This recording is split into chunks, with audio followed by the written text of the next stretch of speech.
Good afternoon, everyone. So today, we will discuss the Chapter 9, Global Environmental Flows. So our topic is about globalization affect the environment. And sa una to pagsabot na ang problema sa nature, dili lang siya local, but global gid siya.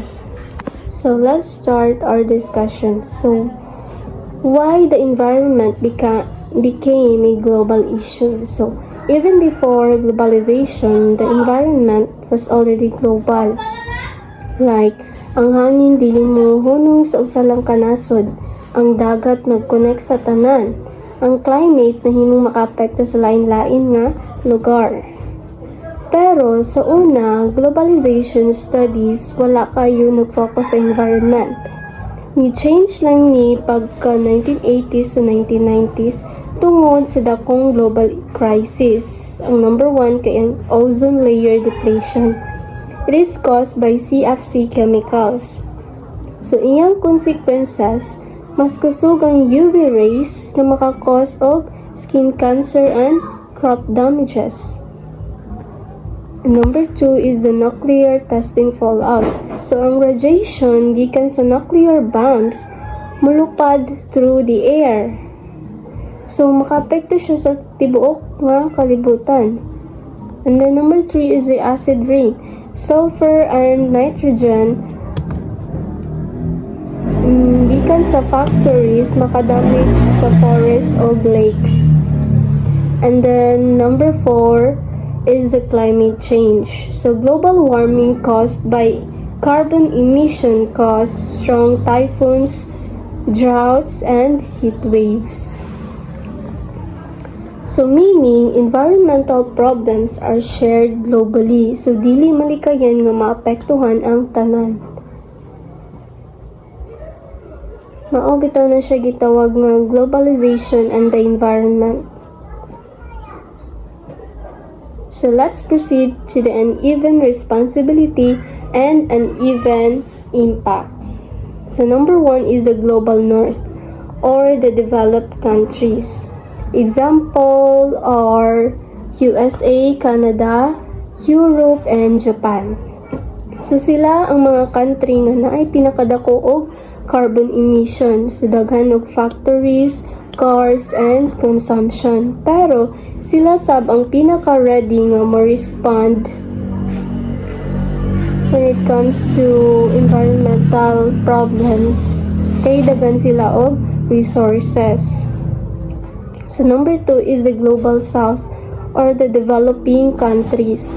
Example sa mga developing countries is the Philippines, Indonesia, India, African nations. So, gamay lang sila og contribution sa pollution pero sila ang pinakagrabe nga maapektuhan. Example, ang Pilipinas mo-emit sila og less carbon dioxide pero kita ang permi maigo sa bagyo. Grabe sa dang flooding, food insecurity tungod sa climate impacts. So number 3 is the different priorities. So developing countries focuses on poverty, hunger, diseases, while developed countries focus on environmental regulations. Ano siya, guys?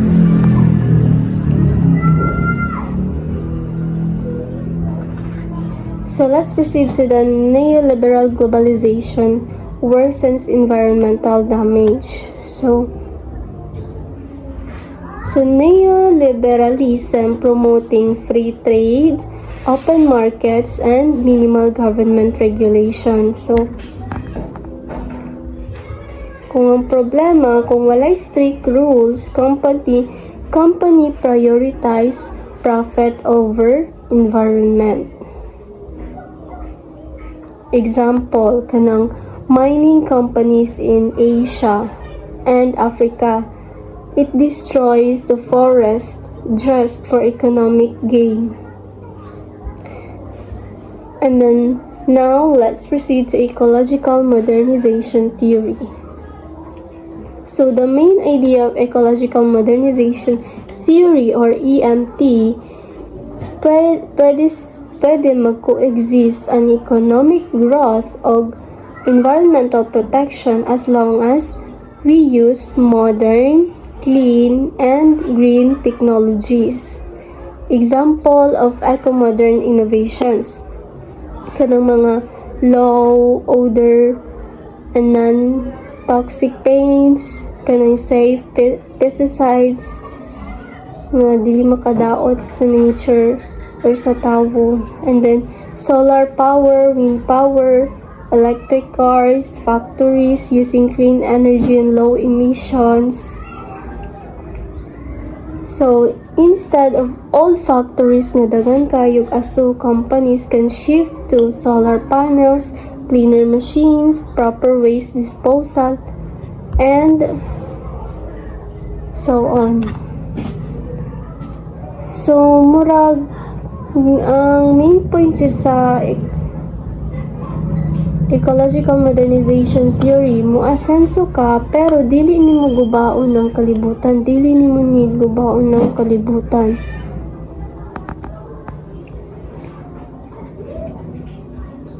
Ano siya, guys?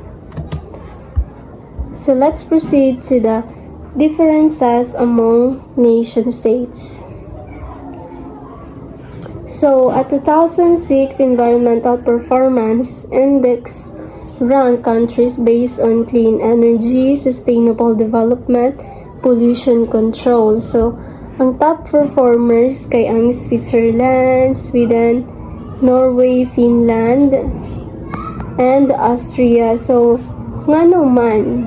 Because renewable energy or hydropower, good public transport, so strict environmental laws. That is why na-rank sila, mga top performers sila. It's because of that reason.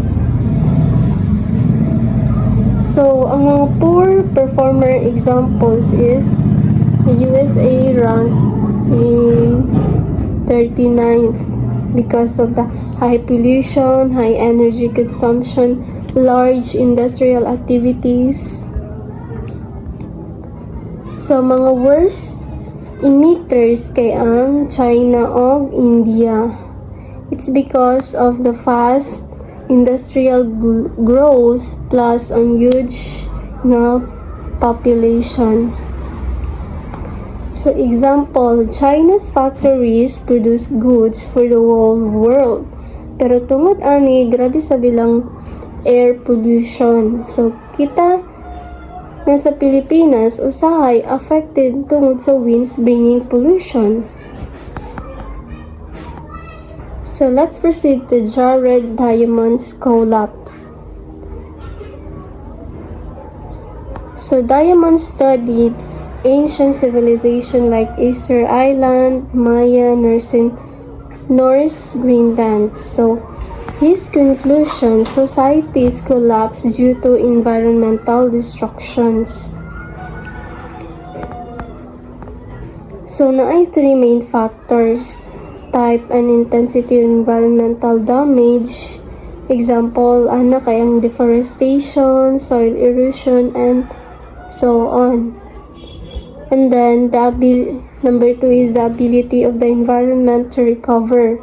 Example, watersheds that cannot generate after overuse. Number 3, how societies respond. So some change practices are kanang sustainable. Some ignore signs, collapse. So in the global age, collapse is no longer local. Kay interconnected man ang tibok kalibutan. So sa collapse. So if masunog ang Amazon rainforest, dili lang Brazil ang affected. Tibok kalibutan mo init kay less trees to absorb the carbon dioxide. So let's proceed to the leading environmental problems. Number one is the destruction of natural habitats. Examples is the Amazon deforestation, wetland loss, coral reef destructions, ocean bottom ecosystems. So, yung consequences is the increased carbon emission, loss of biodiversity, flooding and soil erosion, disturb water cycles. Example, kung putlo ng kahoy sa bukid, ang tubig sa ulan walay mo absorb. So, resulta, possible nga magka-landslide o baha ang ubos.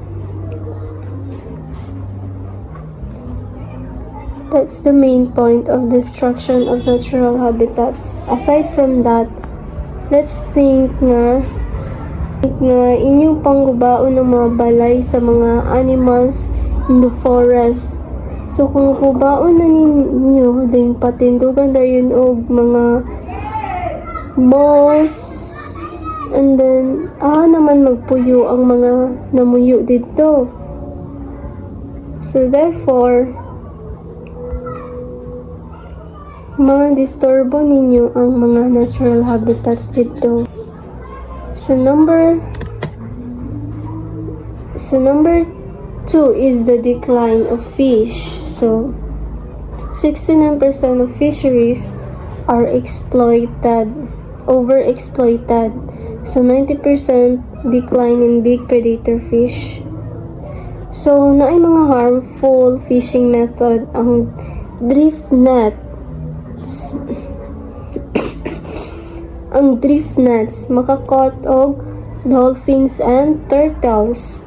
Kinang bottom trolling like bulldozer sa ilalim sa dagat. Kanang long line fishing, daghan og accidental catch. Like unlike bitaw sa other country nga, like manguha ka og crabs. So naa jud sila kanang measurement pa, kanang i-measure nila ang crabs kung pasok imong nadakpan nga crabs sa katunga measurement nila, pwede nimo kuhaon. But kung dili pasok, kinahanglan nimo ibalik ang crab sa iyang gipuy-an. It's because pwede kanila dito kasuhan.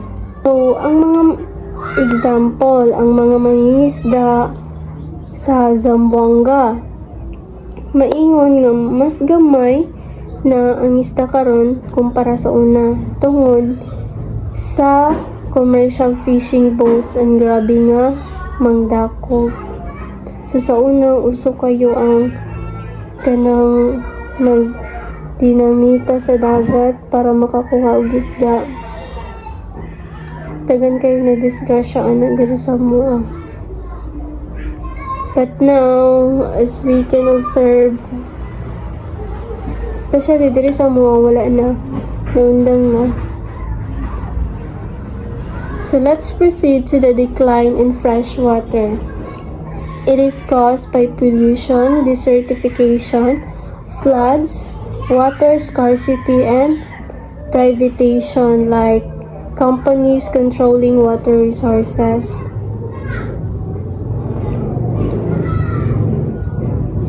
Kanang mga examples, drought in India, water pollution in China's rivers, water privatization, kanang water crisis, Manila water crisis during El Nino. So, example, kung sige ka og labay og basura sa sapa, all other anyong tubig diri sa kalibutan, sa dagat, ang tubig mahimong contaminated. So, therefore, dili na siya pwede mainom. So, usually na may mga tao nga sa sapa sila manginom, dira sila manguhag tubig, but dili na siya safe kay tungod contaminated na, daga nagtiglabayan og basura. So therefore, wala na tay fresh no water. Diri na dayon mosulod si the paradox of the bottled water. So what's the paradox? So people buy bottled water kay safe, clean, and then convenient. But bottled water actually harms the environment more. So, dagan og mga tao nga mas prefer nila pamalit og bottled water kanang mga mineral. Kay lagi daw kay limpyo, safe, ug mas convenient. Dili sila mag-lisod og kuan, mangita. Kwarta ay problema. So, it can also harm the environment. Ngano? It's because it uses plastic. So, ang uban nga mag-inom og mga bottled water kay ipanglabay ra sa mga dagat. So, therefore, pollution na po sa tong dagat. So, transport emits carbon. Exploit water sources in poorer countries. Example, ang Fiji water. So, kiproduce siya sa Fiji. Pero, gibaligya siya sa New York and London. So, dako kay siya og carbon footprints. Mura kag nagpalit og tubig para mahimong safe. Pero ang proseso sa pagproduce sa bottled water nagpagrabe sa global environmental problems. So that's all my discussion, guys. So this is the continuation of SAPNA's report about the leading environmental problems. Toxic chemicals. Factories release harmful substance into air, water, and soil like pesticides, mercury, plastics, and collants. So kining toxic chemicals, these are the harmful substance nga gipang-release sa factories like mercury, plastics, and collants. These persistent organic pollutants or POPs stays for years, spreading globally and build up in animals and humans. So kini siya nga mga toxic chemicals is nagsige ni siya sa toang kuan and dili siya dali mawala, and that's why it causes more damage in our health and our environment. So next is the greenhouse gases and global warming. Human activities, especially burning fossil fuel and using industrial gases, trap heat in the atmosphere. So kining greenhouse gases is kini siya mga mo ni siya ang mga gipang release sa mga factories nga nag-use og mga fuel and also mga technological like mga cars and motorcycles is nag-release na sila mga greenhouse gases.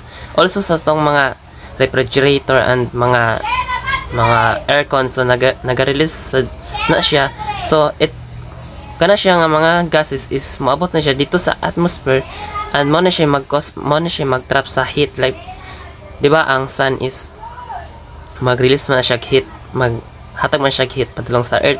So ang kanang uban na nga heat is dapat mo reflect ra na siya, like mo pag manog sulod mo gawas sa siya nga heat. So because of greenhouse gases, so matrap ang heat, so magpabiling di siya diri sa earth mo na, and that's why it causes global warming. So most scientists agree this causes global warming, rising temperature, melting ice, and climate change. So because of greenhouse gases, nagtrap siya og heat and it causes global warming. So and global warming causes rising temperature, melting ice, and climate change. So because global warm means, di ba, init. So mag-rise gid ang temperature sa atong environment, and also ma-melt sa mga ice sa mga area nga daghan og ice like Greenland, Iceland, and sa Antarctica. Some deny it's man-made, but evidence shows pollution is the main cause. So ang uban nag-deny daw nga it's man-made daw nga kini nga mga happening. But the evidence shows human pollution is the main cause. So daghang kay evidence nga nag-show nga ang main cause of global warming and greenhouse gases and releasing greenhouse gases is the human activities. So under this there are rising seas and global warming and health. First is rising seas. Melting ice from Greenland, Antarctica, and glaciers increase sea levels faster than expected. So it means if ang global warming global warming is mawarm mga tong environment. So ang mga ice from Greenland and Antarctica is malanay. So if unsa may tabo if malanay ang mga ice, di ba may mo siyang water, and kana nga water is dili lang gyud siya magstay ana nga lugar kundi mas spread gyud siya equally sa atong kalibutan. Kay di ba if like for example awan ng ice, di ba sa isa lang ka area din, pero kung malanay na nga ice, di ba mo spread, so mo po na may tabo sa ice sa Greenland na Iceland if na ay global warming mo nang mo rise gid ang seas. Next is global warming and health. Hotter climates bring heat waves, deadly storms, droughts, and floods.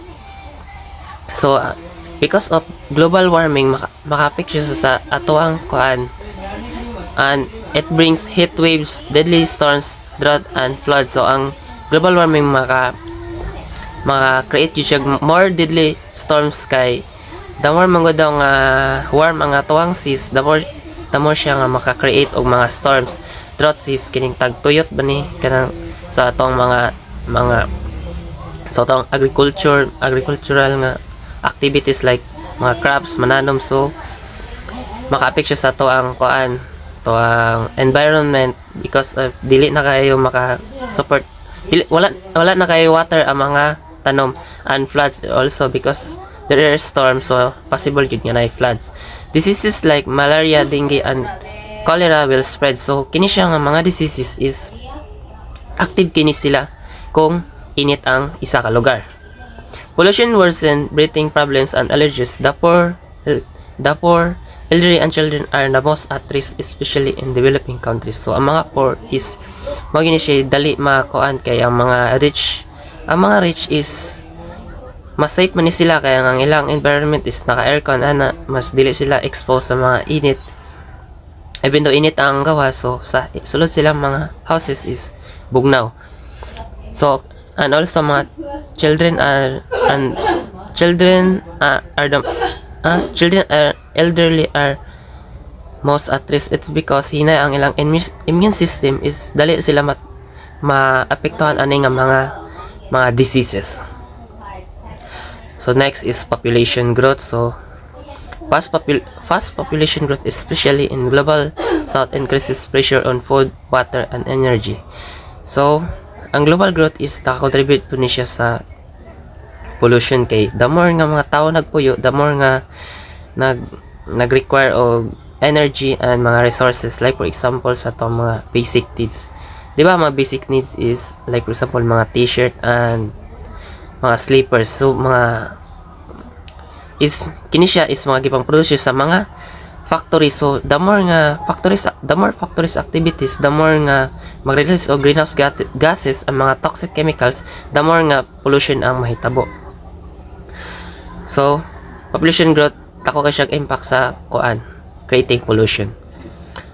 However, high consumption in rich country like US causes more damage than population numbers alone. So ang mga rich countries daw is mas high man ilang consumption, mas high gid ilang ma-create nga mga kay afford man nila mag-consume og daghan, so mas dagan sila pollution, dagan sila pollution nga ma-create than population number alone.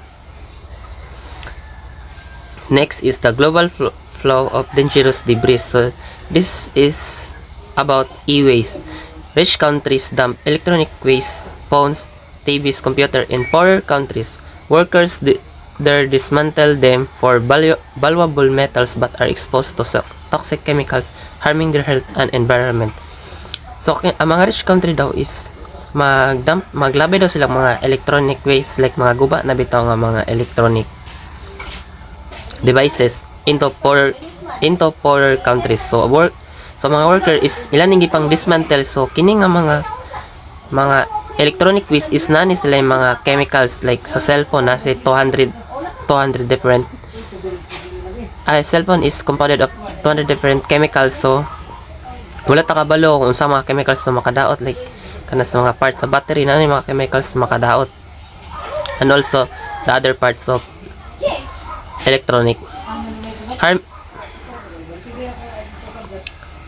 Much of the metals are exposed to toxic chemical harming their health and environment. So and also dili lang sa to ang health maka-affect ni nga mga toxic chemicals is also maka-affect sad ni siya sa atong environment, kay di ba ang mga toxic chemicals is mas spread man gini siya globally, so tanang lugar diri sa dapit sa tuwa is maapektuhan gid like sa mga tanom, possible maapektuhan ang mga tanom, kaya mga yuta possible na siya nga ma-expose sa mga toxic chemicals nga gikan ani nga mga e-waste.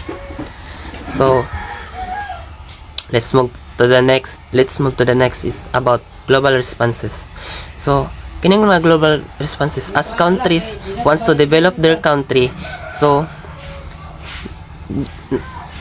na ang global responses in order to balance growth and environmental care. So dili lang ang i-focus is countries development, also to protect our environment. So the first global response is the sustainable development. It is development that meets present needs without harming the future generation. It balances economic growth, environmental care, and social fairness promoted globally after the 1992 summit. So these are the sustainable development. One of the example, this is the tree planting. So ang tree planting is nag-need man gid ta og mga resources gikan sa mga kahoy. So if magputol tag kahoy, magtanom sad ta kay para dili ma-harm ang mga future generation, kay if dili man nato pulian ang mga gipang putol is maka-affect siya sa future generation, because it causes makakos siya og global warming in the future, kay wala naman kay mo help sa atong nga mag-heal bitaw sa atong ozone layer. Is ang ozone layer magud is ginaguba magud na siya sa greenhouse gases, and ang mga is nag-help na siya para ma-reduce ang global warming. Sa ang mga trees is like sa mga forest is maka-help na siya para ma-reduce ang global warming. So the next global response is the dealing with climate change. The Kyoto Protocol aimed to cut the emission, yet the US refused to join, calling it unfair. So kining Kyoto Protocol is aimed to cut the emission. So Kyoto is protocol ni siya nga aim para makat ang like for example para i-reduce ang mga factories activities in every countries, like and para mas less ang i-release ng mga toxic chemicals. Pwede na sad nga i-require ang mga countries nga mag-use ang mga solar, kay mas healthy man gud ang ginagamit dito nga energy compared nga magamit sa fuels nga dako kayo og contribution para maka-create og pollution.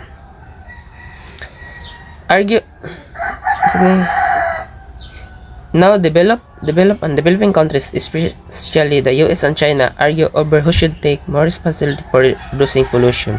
So nag-argue daw sila. So we all know naman nga tanan gyud nga country is nag-contribute gyud sa creating pollution. So kita sa tanan is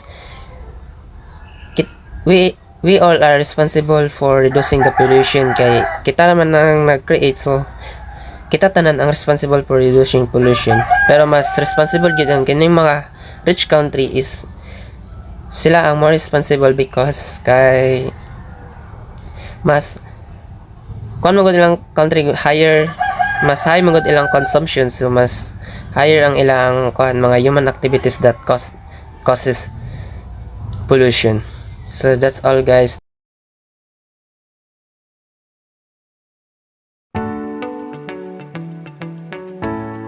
Hi guys! So now let us keep learning about these remaining topics. Carbon tax is a proposal for helping to reduce the emission of greenhouse gases. The government sets 3 steps for it to achieve. So first, we have setting the tax rate. The government sets a tax rate per ton of carbon dioxide emitted. So this rate can be fixed or gradually increased over time. Second, we have identifying liable entities. For businesses that emit carbon dioxide such as power plants, factories, and transportation companies are required to pay the tax. Third, we have reporting and payment. So liable entities report their emissions and pay the tax based on their total emissions. Yep, you heard it right. Businesses pay a tax based on the amount of their carbon emissions from the use of fossil fuels. The tax is typically levied on carbon content of the fuel, which is not usually measured in tons of carbon dioxide equivalent. So here are the goals and benefits in applying carbon tax. So first, we have reduced emissions. So by making carbon emissions more expensive, businesses are incentivized to switch to cleaner energy sources, increase energy efficiency, or reduce production. Second, we have revenue generation. The tax generates revenue, which can be used to fund climate change mitigation and adaptation efforts, or return to taxpayers as a dividend. Third, we have economic efficiency. So a carbon tax is considered a more efficient way to reduce emissions compared to command and control regulations or subsidies. First, we have cost and competitiveness. So a carbon tax can increase energy costs, potentially harming low-income households and businesses. Second, we have leakage. So companies may relocate to countries with less stringent climate policies, undermining the effectiveness of the tax. Third, we have regressive impacts. So a carbon tax can disproportionately affect low-income households, which spend a larger share of their income on energy. And we all know naman na not all individuals would agree to it instantly, and some would criticize as to where the collections would go. First, we have tax rate.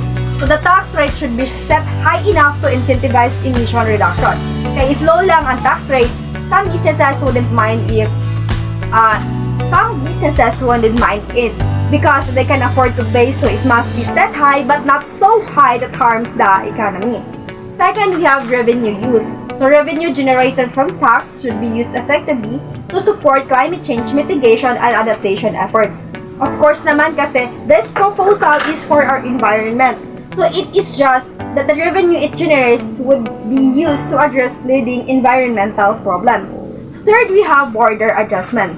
So implementing border adjustments such as tariffs on imports from countries without carbon price can help mitigate leakage and competitiveness concerns.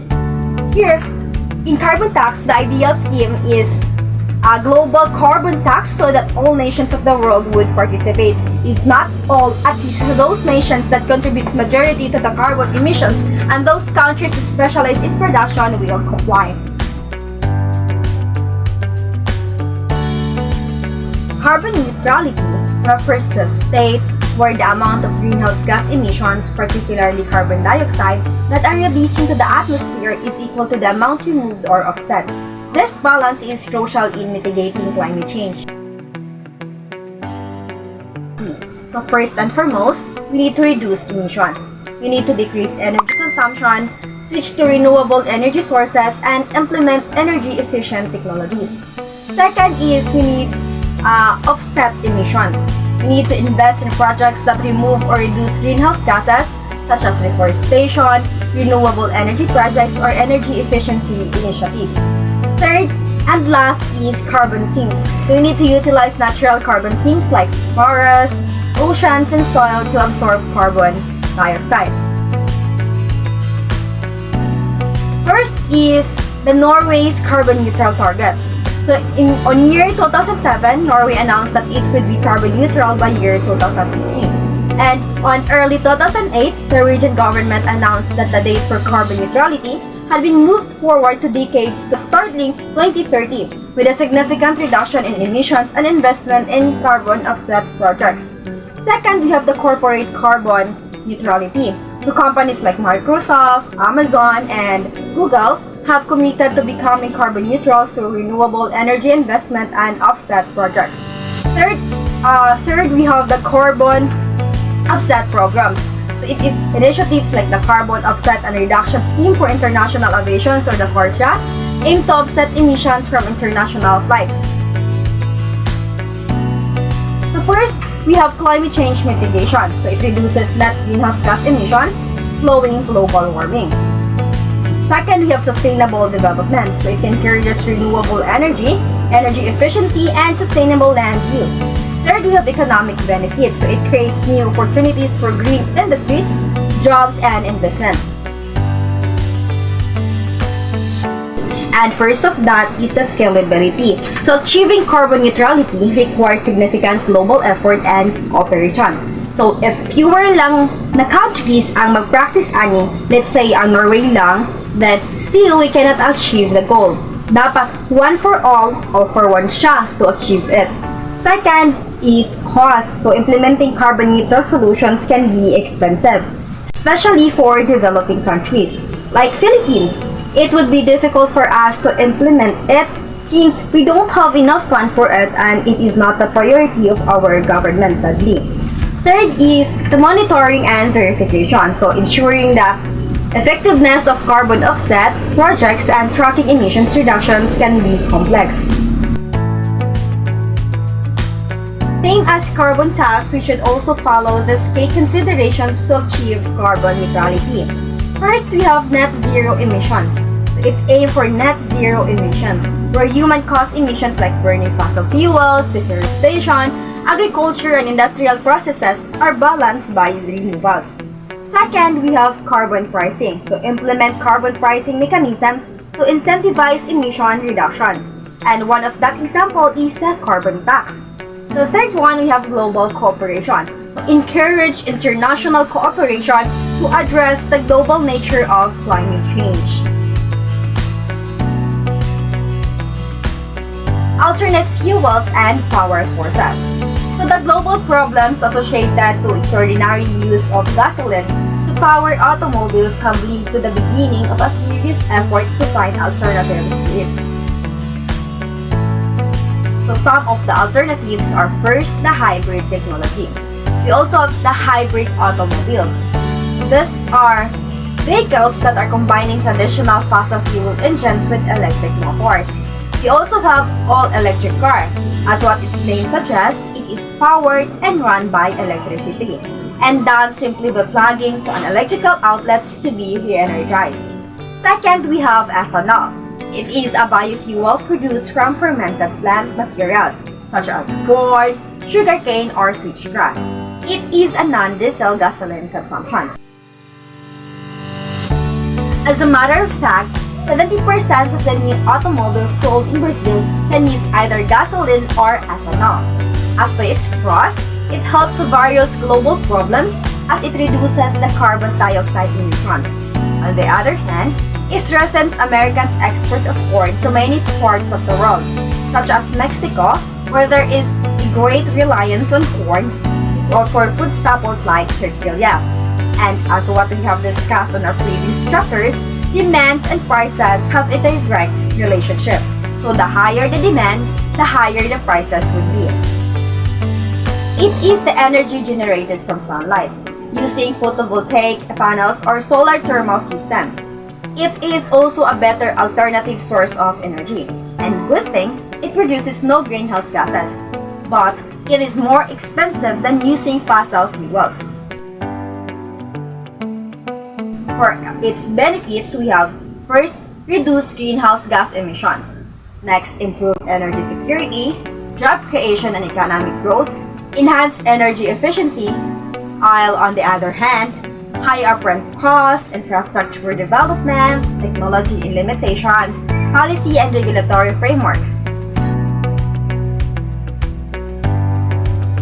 So long-standing attraction to finding technological solutions to all social problems. It integrates the topics geoengineering, a green revolution, and sustainable. So it is a deliberate intervention in the Earth's climate. So it is also known as climate engineering.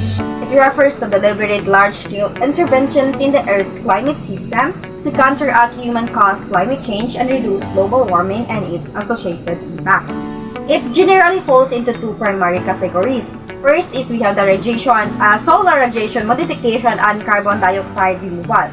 So let us first talk about solar radiation modification. So it is done through reflecting sunlight back into space to reduce global warming. So some of its examples are the stratospheric aerosol injection. So it is done through injecting aerosols into the stratosphere to reflect sunlight. Second is the cloud whitening. It is done through brightening clouds to reflect more sunlight. And lastly, the space-based reflector. So it is done through deploying mirrors or reflectors in space to reflect sunlight. Next is the carbon dioxide removal. So it is done through removing carbon dioxide from the atmosphere to reduce greenhouse gas concentrations. So for examples are reforestation, bioenergy with carbon capture and storage, and direct air capture. Although it feels ecstatic knowing that we can use technologies to fix our own doing, but we should also study the concerns and uncertainties in geoengineering. So first, we have the global governance. So it is a lack of international agreements and regulation. Second is the unintended consequences. So there might be a potential disruptions to global climate patterns, ecosystems, and human societies. Third is the effectiveness. So still, it is uncertainty about the efficacy of geoengineering techniques. Fourth is the scalability. So it is difficulty in scaling up in geoengineering projects. Fifth and last is the ethics. So it concerns about manipulating the Earth's climate and potential impacts on our future generations. So it refers to a period of agricultural transformation that began in the 1960s. It primarily aimed at increasing food production in developing countries through the introduction of high-yield crop varieties through selective breeding and genetic engineering that can survive in different seasons. So, the key features are first, high-yielding crop varieties. So, it is the development of high-yielding, disease-resistant crop varieties such as wheat, corn, and rice. Second, we have the irrigation and fertilizers. So, expansion of irrigation systems and increased use of synthetic fertilizers. Third, we have is the mechanization. So, it is the introduction of machinery such as tractors and threshers to improve efficiency.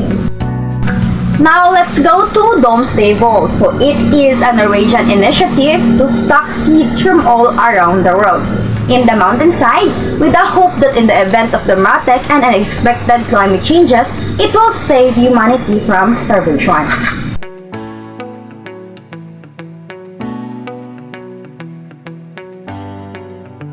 So first, we have cost of environmental degradation. Environmental degradation costs the global economy trillions of dollars annually. Second, we have climate change impact. So climate change is projected to cause significant economic losses, particularly in vulnerable sectors like agriculture and tourism. Third, we have the transition cost. So transitioning to a low-carbon economy requires significant investments in clean energy, infrastructure, and technology. Fourth is the distributional impact. So environmental policies can have uneven economic impacts, affecting vulnerable populations and industries. In conclusion, long-term solutions and short-term solutions to environmental problems in general, and the problems of climate change in particular, are likely to be hugely, if not monumentally, expensive. Thus, efforts need to be undertaken globally, and that would involve many nations without the resources to do much, if anything, about these problems. And now, we reach the last topic, opposing environmentalism. So generally, those interested in economic development have little patience for environmentalists, especially when environmental concerns slow down or stop such development.